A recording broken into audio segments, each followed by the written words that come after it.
Olá, tudo bem? Você por acaso tem algum procedimento escrito específico para a contratação de serviços em sua empresa? Ou ele está dentro de um procedimento geral de suprimentos, com mais um tipo de compra que pode ser feito por você ou por qualquer outro comprador?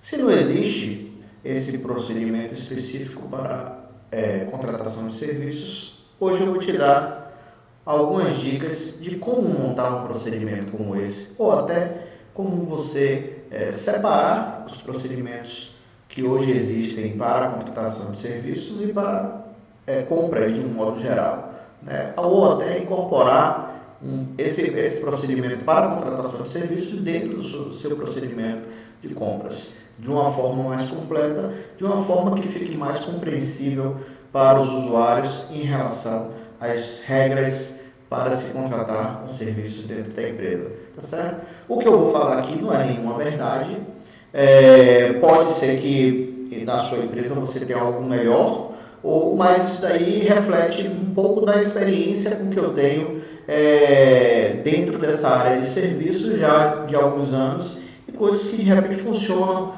no dia a dia quando a gente vai aplicar com nossos clientes internos, que são os demandantes por esse tipo de serviço.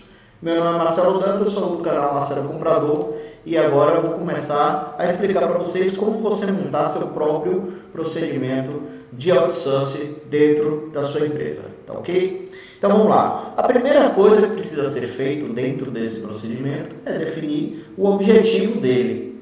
Como já falei, é um procedimento voltado para a contratação de serviços, específico para terceirização de serviços, tá ok? Então, o objeto seria algo desse tipo, destina-se à contratação de serviços terceirizados para a empresa XYZ, abrangendo todas as especialidades dentro da área de serviços, ou você pode definir quais são os tipos de especialidades que estão embutidos dentro desse serviço. Por exemplo, você pode deixar à parte um procedimento específico para a logística, que não deixa de ser um serviço, né? Mas tem uma diretriz própria, tem uma organização própria, e que você pode fazer esse tipo de procedimento à parte. Ou, por exemplo, também contratação de serviços estrangeiros, pode ser um procedimento à parte também, mas que você pode também colocar ele como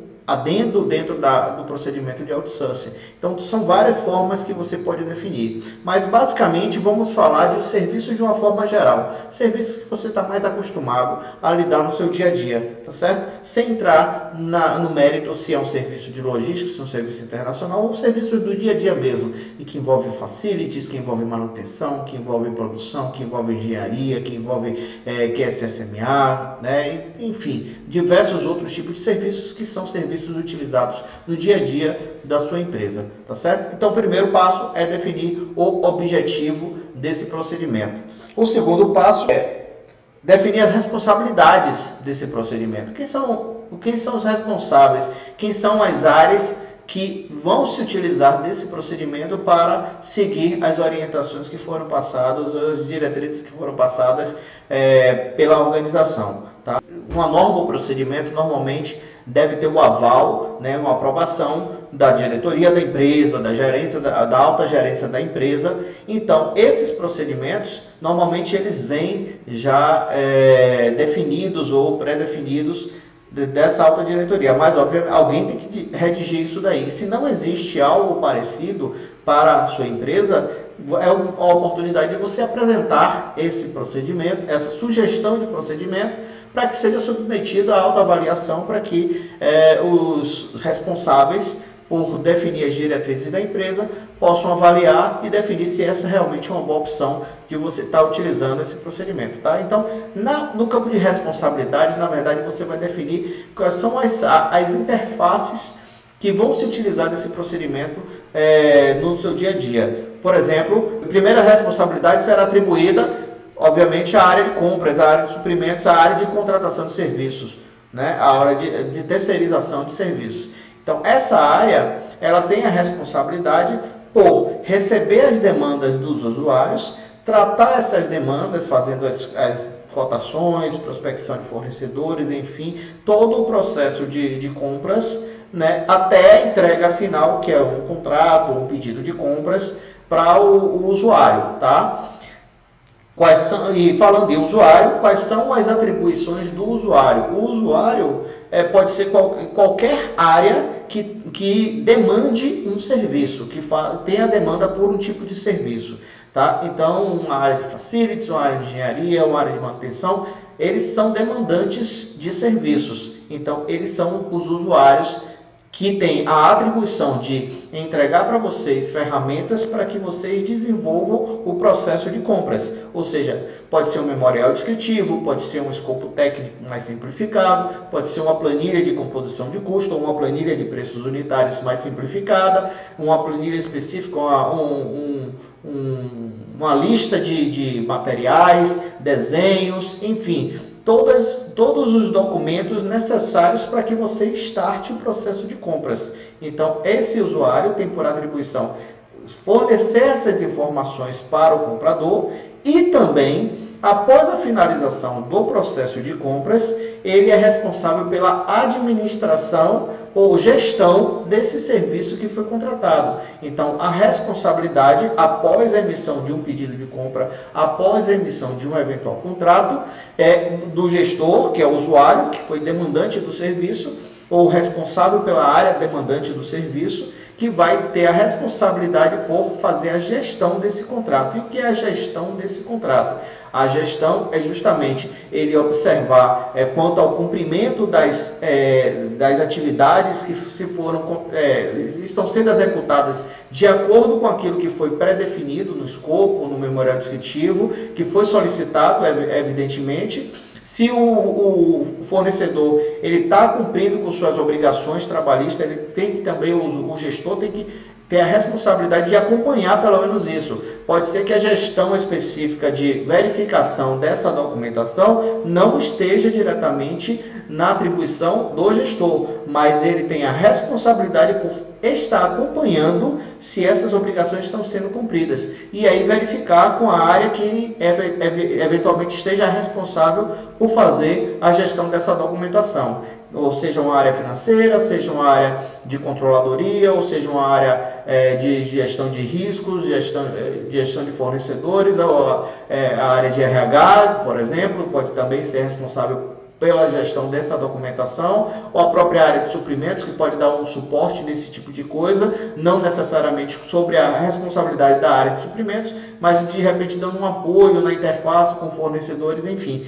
Mas a documentação tem que ser gerida por uma área que tem a atribuição de fazer a conferência se essa documentação está ok. Normalmente é o RH, porque já está dentro do conhecimento da área de RH, entender o que é uma GRF, uma guia de recolhimento de FGTS, né, uma guia de recolhimento de INSS, uma folha de pagamentos, enfim, esses documentos que já são a atribuição do RH, o RH também pode estar fazendo a verificação dessa documentação para terceiros, ou, de repente, contratar uma empresa terceirizada que faça também esse tipo de gestão e que faça a administração desses documentos e também alerte ao RH ou aos gestores quais são as pendências eventualmente identificadas para cada fornecedor. Ou seja, tem diversas formas de você estar municiando o gestor do contrato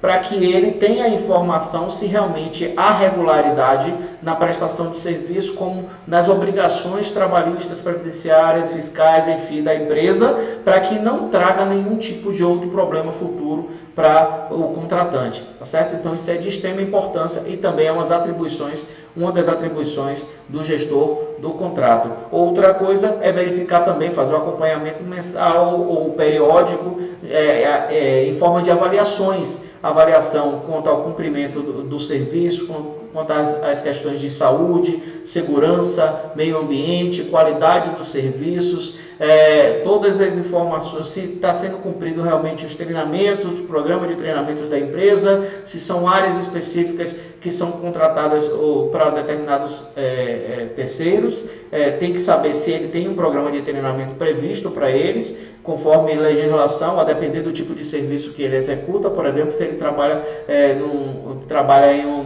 em altura, se trabalha em ambiente confinado, tem normas reguladoras específicas para cada uma dessas atividades que tem que estar sendo observadas se ele está cumprindo, se aquelas pessoas que estão executando o serviço estão com esse treinamento em dia, estão com esse treinamento, tem esse treinamento para poder estar executando aquele serviço.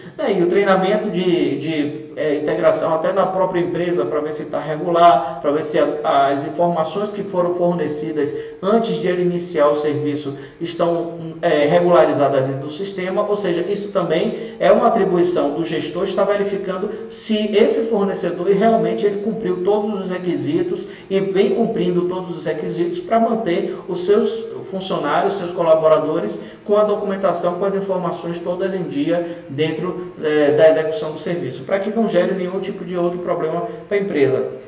Outra atribuição, de repente, do gestor do contrato é fazer o acompanhamento mais corpo a corpo e verificando realmente se de fato todo o serviço que está sendo feito, fazendo as medições do serviço, a averiguação do que está sendo executado efetivamente e o que o fornecedor está cobrando para a empresa, né? Através de o que a gente chama de boletim de medição, o famoso BM. Esse boletim de medição é uma listagem dos serviços que foram executados naquele determinado período.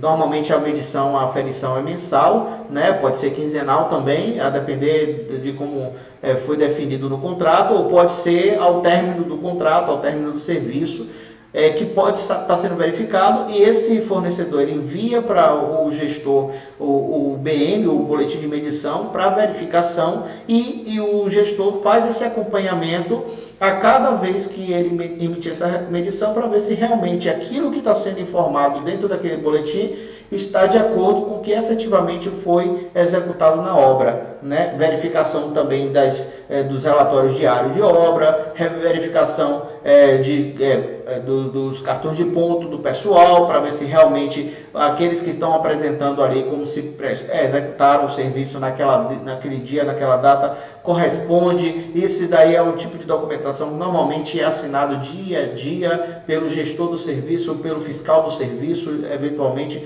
designado pelo responsável da área que contratou. Então, esse tipo de verificação é importantíssimo para que o gestor envie ao fornecedor as autorizações para que ele efetivamente possa emitir sua nota fiscal e receber seu pagamento ao final do período, entendeu? Então, essas são, basicamente, podem ter outras que eventualmente eu tenha esquecido aqui, mas basicamente essas são as principais responsabilidades de um gestor, de um usuário responsável pelo serviço que foi contratado, tá? Outro papel, outra responsabilidade seria da área financeira, que é justamente fazer a checagem, receber as notas fiscais e lançar no sistema. O financeiro faz a programação do pagamento. A área de recebimento fiscal, que faz parte da controladoria, é justamente para poder fazer a verificação dessa documentação que foi enviada juntamente com a nota fiscal.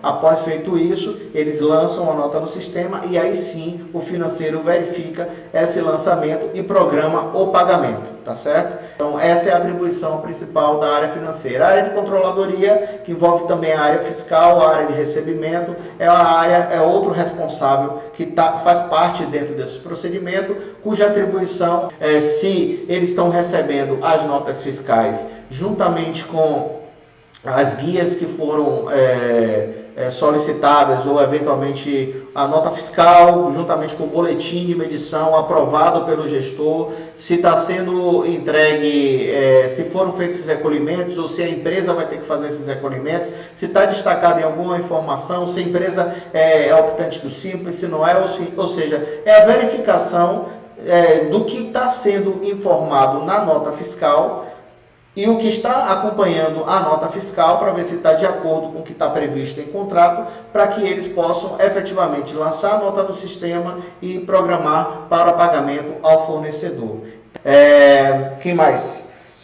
Outras interfaces que de repente tenha, a área de QSSMA, que faz toda a verificação da documentação, das estatísticas de segurança da empresa, faz a verificação se os treinamentos estão em dia, se faz a verificação se a empresa está seguindo as normas de segurança, utilização dos EPIs, enfim, uma série de informações que eles verificam, de checagens que são feitas no terceiro. Isso daí é feito uma avaliação periódica, né, ou a qualquer momento, numa auditoria comportamental em campo, onde eles fazem a verificação se realmente todos os procedimentos de segurança que são exigidos para executar determinada atividade estão sendo cumpridos pela empresa. Então, esse também é um papel da área de QSSMA, tá certo? Não sei se abrangeu todas as interfaces aqui, mas as principais responsabilidades dentro do que devem constar no procedimento, já descrita exatamente qual é a responsabilidade de cada uma dessas áreas, são essas que eu acabei de citar aqui para vocês, tá certo? Então, a seguir, aí você entra no procedimento propriamente dito, onde você vai definir quais são as regras para cada tipo de serviço. Primeiro, você pode redefinir quais são os limites de contratação. Tipo, você pode definir os limites de contratação, certo? Até por faixas de aprovação, porque tem os limites de responsabilidades para aprovação, certo? Os limites de aprovação. Que são definidos por faixas de valores. Então, por exemplo, você pode definir que de 1 a 5 mil reais, aí quem aprova é o próprio comprador. De 5 a 50 mil reais, quem aprova, por exemplo, é o coordenador da área. De 50 a 100 mil reais é o gerente da área, acima de 100 mil reais é o diretor. Eu estou chutando só exemplos, tá, pessoal? Então, não necessariamente precisa ser dessa forma, vai depender da estrutura da empresa, vai depender do tipo de controle que a empresa quer ter, das faixas de controle que a empresa quer ter. Então, isso varia de empresa para empresa, tá? Então, cada empresa vai definir os seus limites de competência para aprovação de processos, tá certo? E quem são as pessoas responsáveis por fazer essas aprovações dentro do processo. Isso daí também deve ser informado dentro dessa faixa de responsabilidades dentro do processo de contratação. Aí são outras responsabilidades além daquelas que foram definidas anteriormente, tá? Aí você separa também os tipos de serviço que estão sendo que estão cobertos dentro desse procedimento. Como eu falei no início, lá você pode deixar alguns tipos de serviços específicos de fora, ou pode colocá-los com regras específicas como um adendo, como se fosse um complemento desse procedimento. Você define procedimentos para os serviços em geral, ou define procedimentos para serviços de engenharia, ou define procedimentos para exceções às regras de contratação, que são importantes também estarem contempladas. Você pode também separar esses serviços por categorias dentro do procedimento, quais são as categorias de serviços que estão contempladas.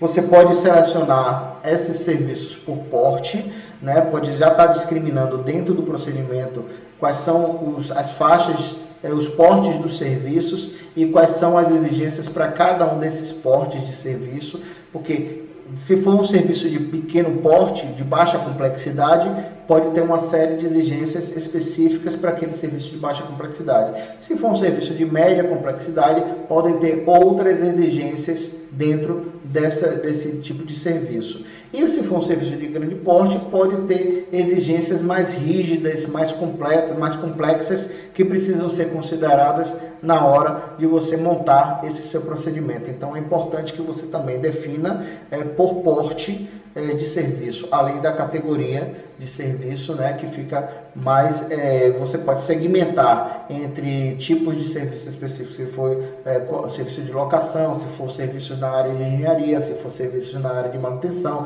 se for serviço na área de facility, se for serviço na área de QSSMA, isso fica a critério, pode ser separado dessa forma, ou você pode estar fazendo um procedimento global, contemplando todas as atividades, a depender da situação da sua empresa, né? Porque isso daí varia de empresa para empresa, então você precisa saber exatamente o que sua empresa exige em termos de contratação de serviços para poder definir quais são os critérios e se você vai separar realmente por categoria ou não, né? Mas por porte é interessante que seja contemplado essa divisão, tá certo? Outra coisa poderia ser também a orientação em caso de serviços críticos, né? Na contratação de serviços críticos, então tem que estar listado quais são as exigências para aquele tipo, para quando o serviço for um serviço crítico.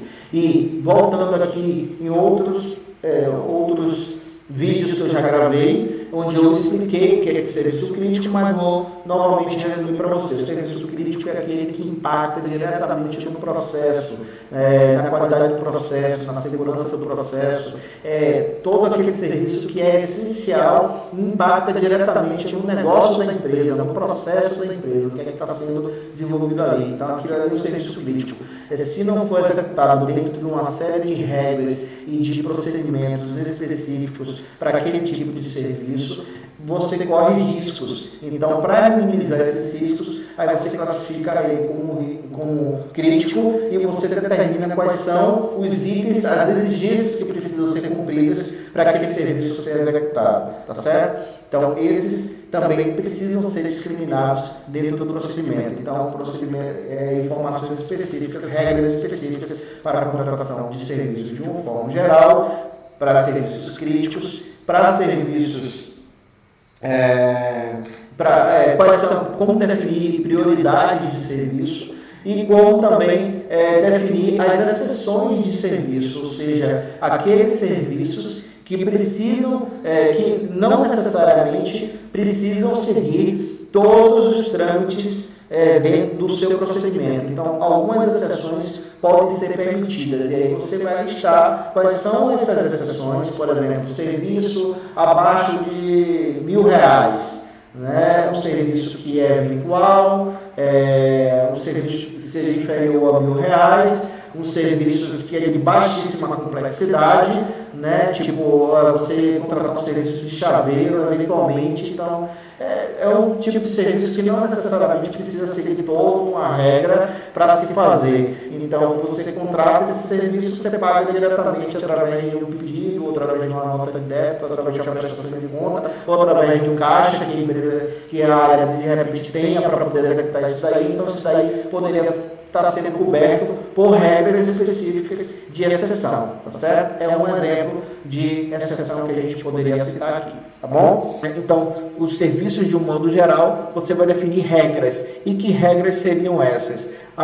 Se na hora de fazer a solicitação, o fornecedor, o usuário, ele precisa apresentar no mínimo um memorial descritivo, com planilha de preço e tal. São algumas regras que são definidas para a contratação de serviço. Tá? E isso pode também ser dividido por tipos de serviço. Olha, se for um serviço de projeto, então tem que ser enviado o memorial descritivo, tem que ser enviado um modelo de planilha ou um estudo de análise de projeto com todos os itens que contemplam aquele projeto, se for um projeto de engenharia, desenhos técnicos que são necessários para executar aquele projeto, quais são as normas complementares que devem ser observadas, né? Você também pode estar definindo isso daí, inclusive, só fazendo um parêntese, após as responsabilidades, você pode também estar definido, ou no final do procedimento, você pode estar definido quais são os documentos de referência, ou também essas informações podem estar contempladas dentro de cada memorial descritivo. Você elenca basicamente as normas e procedimentos que têm algum tipo de interface com o procedimento de serviços, e dentro do memorial do procedimento de serviços, de contratação de serviços, são aqueles procedimentos de áreas que fazem interface com a área de suprimentos. Tá? Tipo, você tem um procedimento específico da área de QSSMA, orientando as diretrizes de QSSMA, treinamento de segurança, exames médicos necessários, quais são os documentos principais que devem ser apresentados. Então, essas informações podem estar contempladas dentro de uma norma de segurança que é referenciada dentro do procedimento de contratação de serviços. Então, lá em documentos de referência, você diz, olha, neste procedimento também abrange o procedimento da área de segurança, o procedimento da área de qualidade, ou o procedimento da área financeira, entendeu? Porque são procedimentos complementares que precisam ser observados pelos gestores e pelas áreas responsáveis que são mencionadas dentro desse procedimento, para que eles tenham essa informação de uma forma mais abrangente, né? Então, saber quais são as interfaces é muito importante para que você possa estar fazendo essa vinculação dentro do seu procedimento de contratação de serviços, quais são os outros procedimentos que estariam ligados ou vinculados de alguma forma a esse seu procedimento, tá certo? E dentro do memorial descritivo são outros tipos de procedimento, como eu te falei, referente a procedimento, por exemplo, de trabalho que é executado em altura, o procedimento que é executado de montagem de andames, um procedimento voltado a itens de elétrica, enfim. São procedimentos específicos para o tipo de atividade que está sendo contratada. Esse tipo de procedimento, ele vai listado dentro do memorial descritivo, tá? Após concluído todas as regras, ou seja, quais são os tipos de serviço que estão contemplados por esse procedimento, quais são as regras para serviços de uma forma geral, quais são as regras para serviços críticos, quais são as regras para as exceções, quais são as regras, o que cada item desse deve conter em termos de exigências. Depois que você conclui todas essas etapas, o procedimento é importantíssimo, isso é que você tenha o fluxo desse procedimento, certo? O fluxo dessa contratação, do recebimento de contratação. Por exemplo, como é que ele se inicia e como é que ele termina. Ele inicia quando o usuário tem a necessidade de contratar um determinado serviço e envia para a área de suprimentos uma solicitação para a compra ou para a contratação daquele serviço, acompanhada de um memorial descritivo e uma planilha básica de preços para a cotação. Esse é o inicial. Entregou isso daí, beleza, aí você segue o fluxo, aí você vai para o processo inicial, o processo de cotação, que é o comprador recebe essa demanda e inicia o processo de cotação. Está faltando algum documento, volta, e aí até o usuário atender aos requisitos mínimos para iniciar o processo. Iniciou o processo, aí a área de compras vai fazer a prospecção dos fornecedores, seleção para poder participar da cotação, definir os fornecedores, vai iniciar o processo de cotação, inicia o processo de cotação, vai ter a fase de esclarecimento de dúvidas, trocas de e-mail, trocas de informações, aí alinhamento técnico para que os fornecedores possam apresentar suas propostas. Passou essa fase de alinhamento, aí os fornecedores apresentam suas propostas, as propostas normalmente para serviço é recomendável que tenha diferenciação, que tenha uma divisão entre proposta técnica e proposta comercial. Por quê? Porque quando você recebe essas propostas, a proposta técnica é automaticamente enviada para a área técnica para que eles façam as suas verificações, as suas checagens, para ver se tudo aquilo que está contemplado na proposta técnica está de acordo com o que foi definido, pré-definido lá no memorial descritivo ou no escopo básico dos serviços. Tá? Depois que é feita essa verificação, aí eles vão pontuar item o que foi sendo considerado como premissas para avaliação técnica. Cada área define suas premissas e aí eles fazem a checagem de todos os itens que estão contemplados dentro da proposta. Quando termina isso daí, eles enviam para a área de suprimentos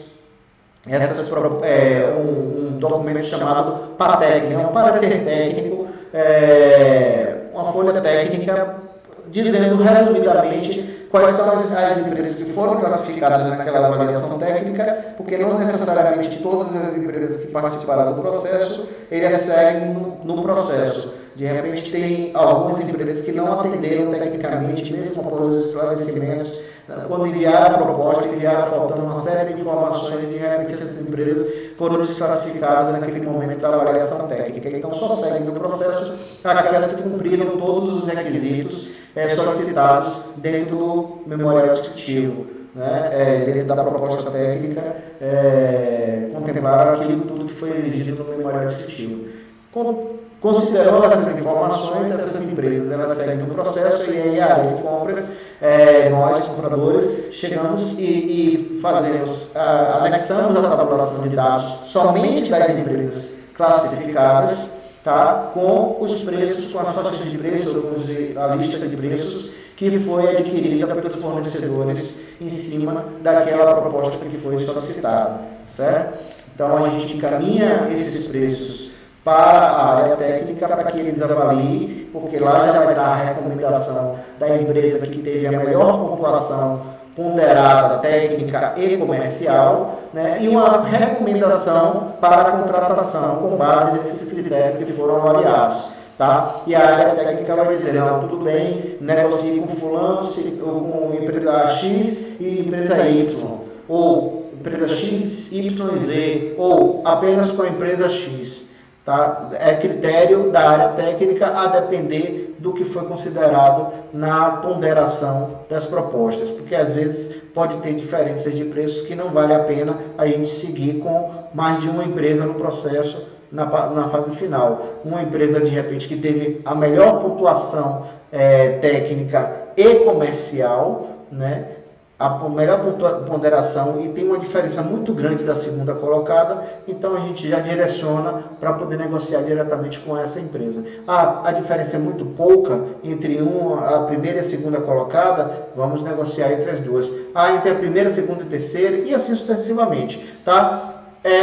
Essa ponderação é importante justamente para que você possa estabelecer realmente uma avaliação imparcial, certo? Dentro de critérios técnicos pré-definidos, seja para avaliação técnica, seja para avaliação comercial. A área de suprimentos recebe a aprovação ou a orientação para seguir o processo, aí seguimos para a fase de estratégia de negociação e na fase de negociação propriamente dito com a empresa ou as empresas classificadas nessa fase. Passando dessa fase, terminando a negociação, definiu-se a empresa vencedora, aí a gente faz a comunicação ao mercado e à empresa vencedora e emite ou pedido de compra ou um contrato. Então, esse é o fluxo do processo. Então, a gente segue todas essas etapas. Isso daqui eu falei de forma muito resumida, pode ter uma outra coisa que eventualmente eu me esqueci nesse momento, mas basicamente, essencialmente, é esse fluxo que nós seguimos no processo de compras, tá certo? De contratação de serviços, tá bom? Então, você definindo esse fluxo aí, a gente tem a finalização do procedimento. Se tiver algumas observações a mais que forem importantes estarem constando dentro do procedimento, é sempre bom estar enriquecendo. Mas, basicamente, uma estrutura básica do procedimento é essa. Objeto, responsabilidades, a descrição dos níveis tanto dos tipos de serviço, quanto estruturas de serviço e as exigências para cada tipo de serviço, tá? Além do fluxograma, e no final você pode colocar lá referências documentos de referência, que são aqueles que estão interligados. Ou você pode colocar no final, dependendo da estrutura da sua empresa. Pode ser que já exista um documento padrão da sua área de documentação técnica, com base na ABNT, enfim, que pode ser definido que esses documentos vão estar listados ou no início do procedimento ou no final do procedimento, tá certo? Então, mas basicamente essa é a estrutura que você está considerando para elaborar um procedimento para a área de outsourcing, para a área de serviços, tá? De contratação de serviços. Tá bom, pessoal? Eu espero que essa informação possa ajudar vocês a pelo menos se organizarem para estruturar um procedimento para serviços, para contratação de serviços, para terceirização ou para outsourcing, como queira chamar, tá certo? Esse procedimento é com base nas experiências que eu tenho, funciona, tá?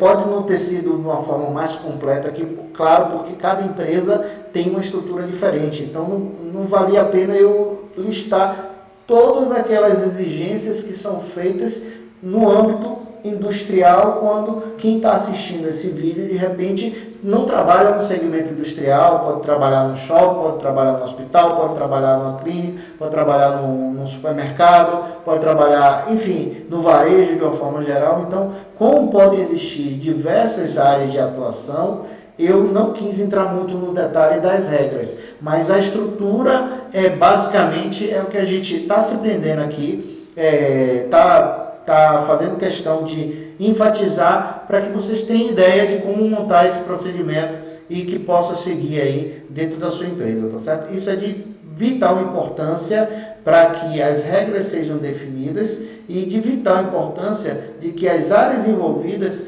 entendam bem esse procedimento e consigam seguir. Isso com o procedimento sendo cumprido da maneira correta, dificilmente você vai ter algum tipo de problema no futuro, né? Aí cabe mais os controles, aí entre os controles que precisam ser feitos conforme eu já falei ao longo dessa explanação, certo, pessoal? Então, eu espero que minimamente esse vídeo possa te ajudar de alguma forma. Se ajudou, se você gostou, por favor, deixe nos comentários aqui, dizendo sua observação, o que é que você sentiu falta, a título de informação. Se você tem mais alguma dúvida, deixe aqui nos comentários que eu faço questão de responder a todos vocês na medida do possível e dentro de um tempo razoável, o mais rápido possível. Eu vou tentar responder a todas as dúvidas que eventualmente vocês tenham sobre esse tema, tá certo? Então, se você gostou, curte aí pra gente, para poder reforçar o canal e eu poder estar divulgando mais informações. Quanto mais informações que eu puder dar para vocês dentro dessa área de suprimentos, isso daí vai me deixar muito feliz, porque eu vou poder ajudar a muitos outros compradores a enxergarem também a área de contratação de serviços como uma área forte, estratégica dentro das organizações. E espero poder estar ajudando no dia a dia aí, então podem contar comigo. Deixe nos comentários o que é que vocês gostariam mais de ver, em termos de vídeo, em termos de assunto, o que gera mais dúvidas para vocês nessa área de serviços, que à medida do possível eu vou gravando os vídeos para atender a todo mundo, tá certo? Então, obrigado aí por ter ficado até o final. Até o próximo vídeo e um forte abraço. Tchau, tchau.